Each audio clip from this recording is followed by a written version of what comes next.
Welcome to the I Now Pronounce You Divorced podcast, where we have three award-winning family law attorneys dive into intriguing topics like divorce, military divorce, custody and visitation, trust and estate planning, and all things family law. Join us as we provide a comprehensive viewpoint through the eyes of our experts and guests, aiming to educate and soothe our listeners. Get ready to tune in because I Now Pronounce You Divorced starts right now. Hi, I'm Charles Hatley of Malone Hatley PC, where we are truly your partner in divorce and estate planning. Today, I'm joined by Rebecca Malone and Mr. Dan Cuneo, and what we're going to talk about is something that doesn't get a lot of attention, and I think that's divorce as a stay-at-home parent. As we've seen, it used to generally just be, mothers were stay-at-home parents and fathers went out into the working world. We're seeing an evolution now where it's a little bit more gender neutral as to which one will be the stay-at-home parent. And I think that gender neutrality has started creating a lot of interesting implications for what the stay-at-home parent can expect through divorce and what the working parent can expect through divorce. So today we really wanted to talk about that stay-at-home parent and what they could do to start protecting themselves and what they can expect through the divorce process. So Rebecca, I want to kind of toss it to you to start talking about what really can a stay-at-home parent start doing to prepare for a divorce. Sure. So figuring out the finances is the biggest challenge, and who's going to be paying for what, who's going to be living where, while trying to maintain some stability for the children. That's going to be the most urgent situation most of the time with a stay-at-home parent. So what we want to focus on is how quickly can we get something into court, get in front of a judge where we can put a temporary order in place and just have that reassurance. Who's paying the bills? Is there going to be support? How much is it going to be? And then that way that's kind of settled while the case is progressing and while everything else is going on that needs to happen. Exactly. And Dan, can you kind of walk us through what it looks like, what is necessary to get financial information put together so that you are prepared?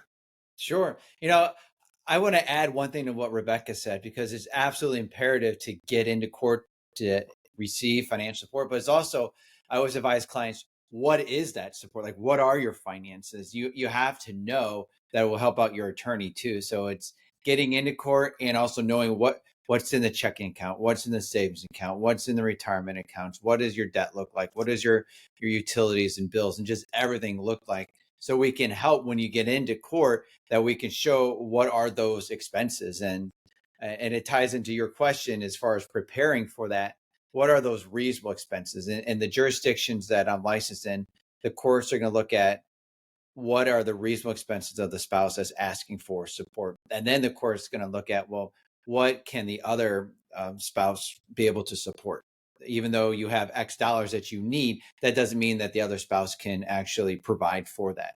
So if you're in a situation to where one of the parties has to vacate or leave the marital home, then we want to make sure we're getting into court ASAP, because what Rebecca said is so important. That data filing really just sets the tone for everything, not just the movement of the divorce itself, but making sure you're getting the finances that help you so you can keep everything at least on a status quo. But what we will need as practitioners in these types of proceedings is copies of bank statements. Start with the most recent. And I usually ask for a year back, just so we can look to make sure that everything is somewhat copacetic, in the sense that we don't see any things going out but not coming in, right? Or there's other accounts that we're not really too familiar with. And then we want to get a copy of a current mortgage statement so we can be able to present that to the court.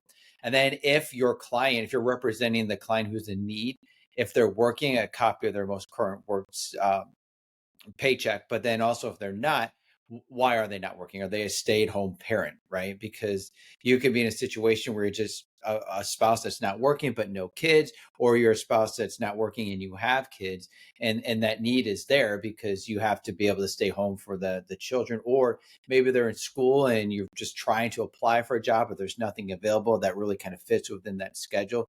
So I want to talk to my clients as far as what does that look like, and why are you staying at home? I think that brings up a good point. A lot of times we look at a familial situation with a stay-at-home parent and a working parent, and it may be obvious to the family, but we've got to start telling the story to the court. because it should be expected that the attorney for the working parent is going to try to jump on the idea that you're a stay-at-home parent. They're going to try to, I don't want to say exploit it, but they're going to try to say that you should have some sort of income attributed to you. Dan, can you kind of talk about what imputation of income is? Sure.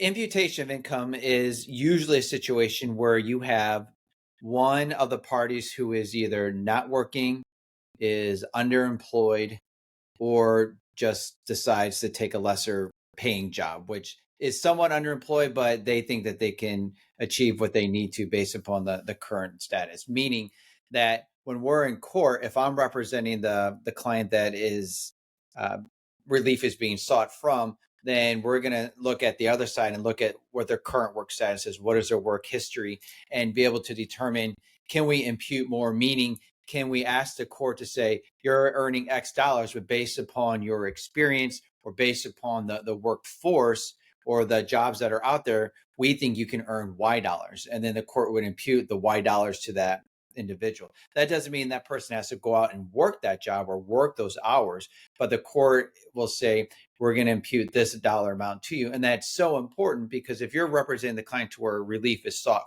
from, then you want to make sure that you're doing your due diligence in making sure that that person who is underemployed or trying to impute is imputed the correct income, because it's going to have implications as far as potential spousal support, potential child support, and then payment of expenses. Because in the proceedings that we've been discussing, at least in the jurisdiction I'm licensed, they're called a PDL, which is just a fancy Latin word for penende lite. And it's just a temporary motion. And although temporary in nature, I can tell you in my 20 plus years experience, usually temporary becomes permanent. It's rare that the temporary switches to something else, absent exigent circumstances that happen along the way. So you really want to treat this more as a mini trial. It's an evidentiary hearing, but there's just so much implications that come from this that you want to make sure you're doing your due diligence. And if you're going to impute income, make sure that you're filing the proper motions and the request with the court, but also make sure that you get the proper expert involved, because you want to make sure that who you're getting involved is familiar, not just with that area to where we're trying to impute income, but also familiar with the court and the judge that you're in front of, because that person will know what that judge is looking for and how that judge usually would rule on certain evidence that's being presented. Mm-hmm. Yeah, and the imputation of income is always very interesting to me. Rebecca, can you kind of walk us through where you're licensed at? Is there any reasons why the court would refuse to impute income to a stay-at-home parent? Sure. So, in general, what the court is looking for is prior employment where you've made more money, or just generally you were employed if now you're not employed. Um, if a party is completely disabled and they're unable to work for some reason, that could be a basis for it. Also, in special needs situations. So, if you have a child that has special needs, they have to go to multiple doctor's appointments, they're undergoing certain therapies, things like that, that just make it impossible to have a reasonable work schedule, because you're always dealing with whatever is going on with that child. That's going to be a valid reason to avoid any sort of imputation of income. Most of the time, if someone's able, physically able to work and they don't have any sort of limitation like that, the court is at least going to impute minimum wage. And so there's a presumption there just to get that little bit of income, which doesn't necessarily mean that they won't still receive support. It just won't be in the exact same amount as if they were truly making $0. Mm-hmm. And isn't there something about if the children aren't yet the proper age for compulsory school Or that the court won't impute income? Yeah. So if you have a parent that's taking care of kids who are under 5 years old, then there's not going to be a presumption for any sort of imputation of income. The presumption is that you're a full-time caretaker, and probably it would cost more to put them in full-time childcare than you could Mm-hmm. reasonably make, if you went back to work. And so until they're school age, you absolutely don't have any sort of basis for an imputation of income argument. Now, if you have children that are already in some sort of pre-K program or, part-time preschool or something like that, then again, that argument could come back up. And so that's something to look at and be aware of before you go in and ask for temporary support. And Dan brought up a very interesting idea that I think is lost on a lot of people, that first hearing, that PDL hearing or the PL hearing is so important. How do you prepare, Rebecca, for that first hearing? What kind of evidence do you look for that first hearing? And how important would you say that first hearing is? Yeah, so it definitely does carry a lot of weight. It carries a lot more weight than the court would have you believe. Getting the financial records, like what Dan talked about, is going to be so essential. If you've been a stay-at-home parent, you may not have access to all of the financial records, but you should be able to put your hands on at least a tax return. Maybe you can get, W-2 statement for your spouse, getting access to mortgage documents. That's all going to be really important right off the bat. A lot of the courts in Virginia will require, even if you haven't done formal discovery yet, that you exchange certain things in advance of doing your temporary hearing. So you have to provide like an income and expense worksheet. You have to provide your tax returns, recent pay stubs, things like that. Or else the court will say we can't have the hearing if this exchange hasn't been done beforehand.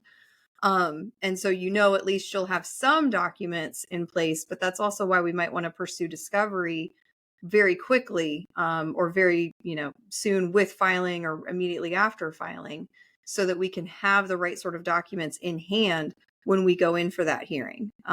If you go into a hearing and you're kind of half blind and you say, I think this is the other side's income, and then later you get discovery responses and find out, oh, they're making a lot more money.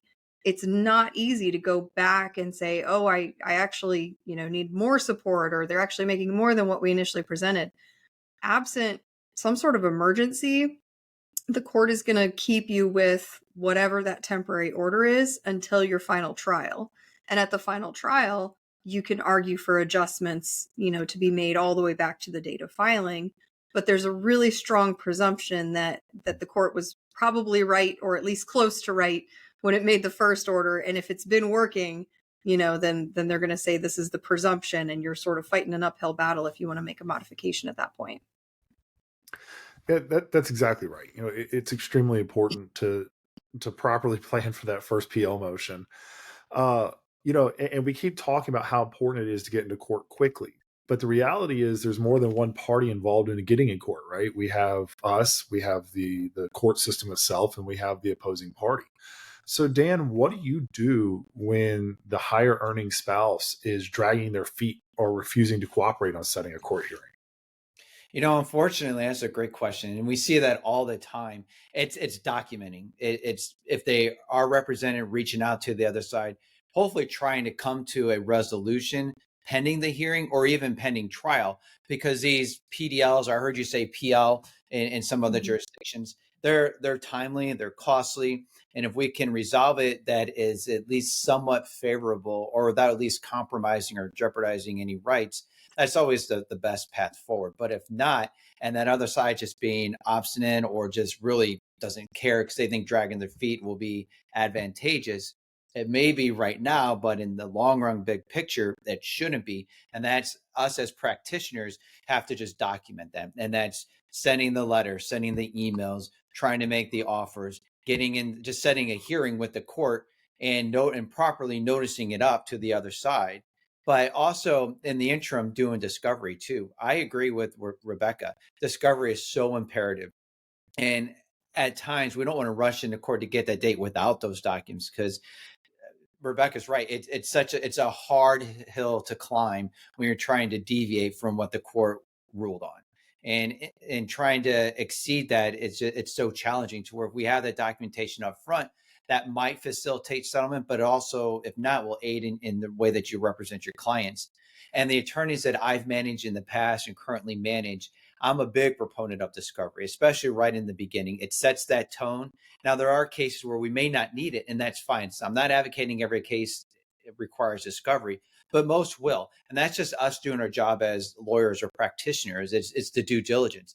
It's hard to advise a client whether or not something's a good deal if we have no idea what's out there.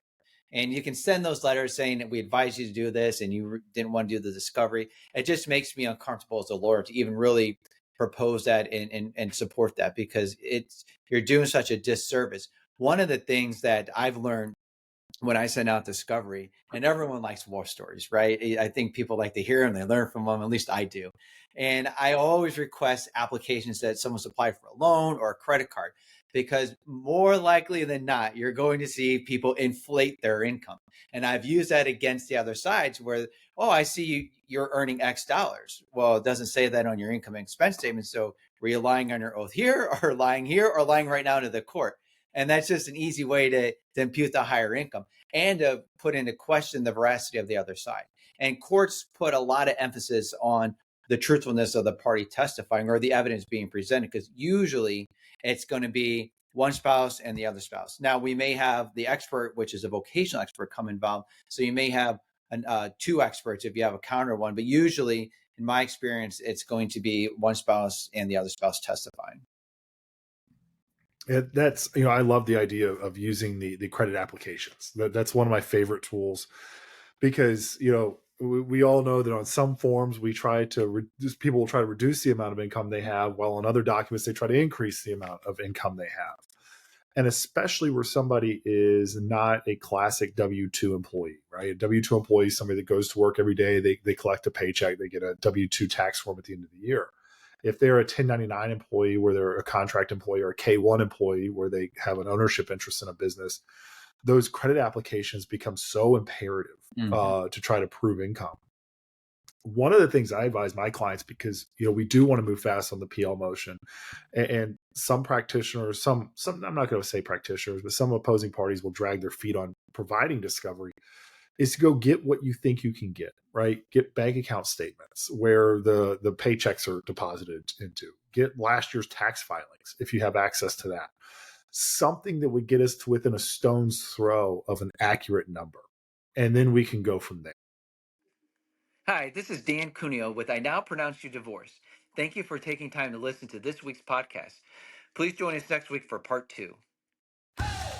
Thank you for tuning in to our podcast. If you found this episode helpful and you want more informational content, please be sure to subscribe and join us on all major social media platforms, including YouTube. Stay connected for more exciting updates and tips.